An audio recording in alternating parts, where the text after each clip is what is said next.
99. Compte rendu philosophique. Art, communication, esprit.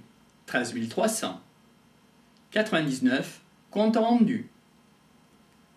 Vous n'avez pas les moyens de vivre seul. Crient les haut-parleurs. Cela implique l'assistanat. Exil de quoi? Exil de qui? Est-ce que la vie est insensée? Y a-t-il une absence de sens fondamental? Y a-t-il un sens véritable qui fait défaut? Quel est le sens véritable? Ce qui nourrit s'oppose a priori au sens secondaire. Qu'en est-il de l'être humain? Est-ce qu'il mène une vie insensée? Nous retardons ce jour sans arrêt.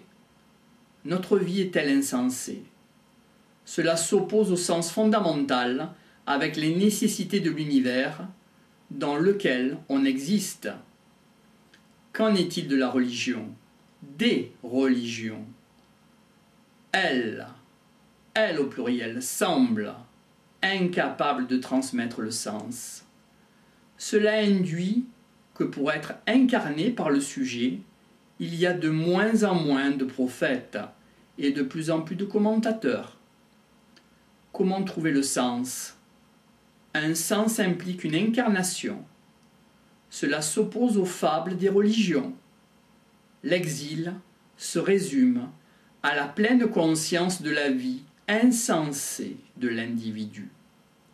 Donc cela amène à perdre les repères de surface. Y a-t-il des choses sûres qui sont de l'ordre de la sécurité? Il y aurait des sens intermédiaires, d'où un parallèle possible avec les croyances. Cela s'oppose au sens véritable. Comment liquider les croyances fumeuses? Comment dynamiter le sens enfermant du monde pour justifier notre comportement? Y a-t-il un sens Kleenex? Faut-il le jeter bien avant? Notons que davantage les sens paraissent sensés, davantage c'est dangereux. Qu'en est-il du KGB? Cela induit au suicide. Quand le marxisme se désintègre, qu'arrive-t-il? Tout système dans sa finalité absolue tend vers sa propre destruction. On peut faire un parallèle avec détruire ce que nous sommes pour assumer cette vérité. L'individualité n'est pas incarnée. Qu'en est-il des prophètes?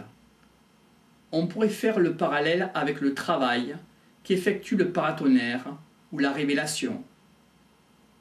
Quelle est la visée ultime du système? Est-ce un pari? Cela induit-il de faire en sorte que cela puisse vivre? Cela nécessite une déstructuration. Alors la créature pourra vivre, et cela par rapport à sa propre révélation, en franchissant l'ex-mécanisme destructeur. Il est préfiguré la potentialité de la vie. Comment revenir au monde dans notre pleine liberté? Quel est le sens véritable? Cela implique un point limite de l'humanité à atteindre. Est-ce l'exil? Cela s'oppose aux croyances. Cela s'oppose à des projets de sens intermédiaires. Cela induit l'exil. La créature ne sait pas ce qu'elle fait là. Ainsi, le « je suis abandonné » induit une position maximale. Cela s'oppose d'exister dans les autres et cela s'oppose d'exister dans les objets. Ainsi le pari peut s'accomplir. C'est ce qui paraît le plus effrayant pour nous, de voir où se trouve la clé, le basculement dans un autre type d'existence, une solution. Le drame de l'être humain, c'est le drame de Dieu. On peut faire un parallèle avec l'exil de l'être humain. C'est l'exil de Dieu. Qu'en est-il de l'humanité? Il y a une notion d'exilé.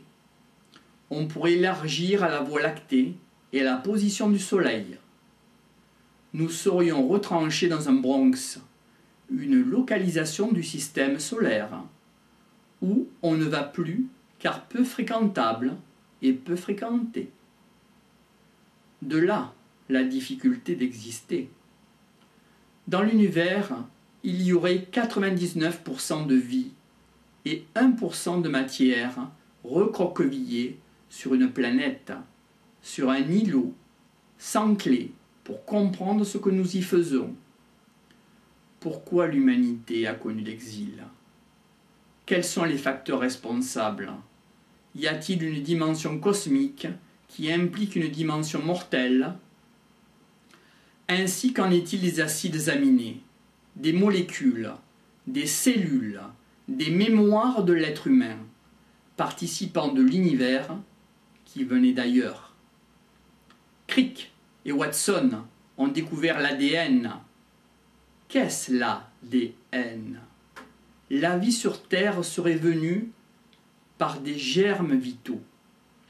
Cela s'oppose aux produits directs terrestres. Nous sommes des citoyens cosmiques, ce qui s'oppose à être uniquement des citoyens terrestres. Ainsi, la nationalité, les races, les racines donnent, certes, une importance qui conditionne, mais cela s'oppose à l'universel patrimoine extra-galactique.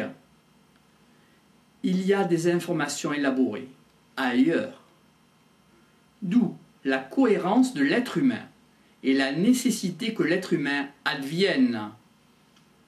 Qu'en est-il de la notion de faisceau? Ce sont des particules élémentaires d'ondes et de corpuscules. Quand on veut les saisir, ils se sont déplacés. Entre un champ d'ondes et un champ de particules, il s'ensuit un point. Qu'en est-il de l'idée d'humanité?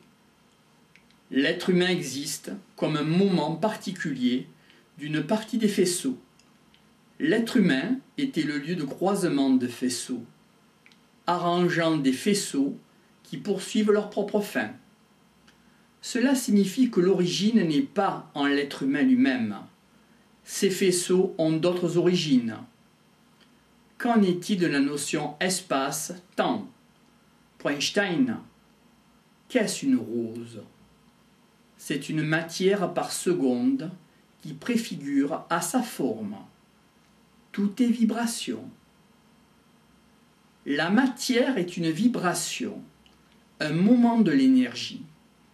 Quand l'énergie refroidit, elle produit l'être humain. Il y a une diminution des fréquences qui s'établissent. Ces faisceaux poursuivent d'autres fins. Le but, est-ce l'humanité? Pourrions-nous rêver? Quel est le sens? Les faisceaux passent par l'être humain et ne sont pas la finalité en nous-mêmes. Cela demande à lâcher prise, car ce qui nous traverse, ce n'est pas nous. Comment se penser comme avec d'autres? Les faisceaux nous prendraient car on peut leur apporter des informations, des mémoires. Qu'est-ce que tu as apporté à ce qui te traverse réellement? Cela nous amène à ouvrir les yeux et à tendre l'oreille. Il se fait une remise des pendules à l'heure. Quelle est la logique des faisceaux? Ce qui induit d'avoir fait naître l'humanité. C'est quelque chose de fondamental qui est autre. Cela s'oppose à l'être magnanime. Cette chose cherche plus loin. Elle va au fin fond de l'univers.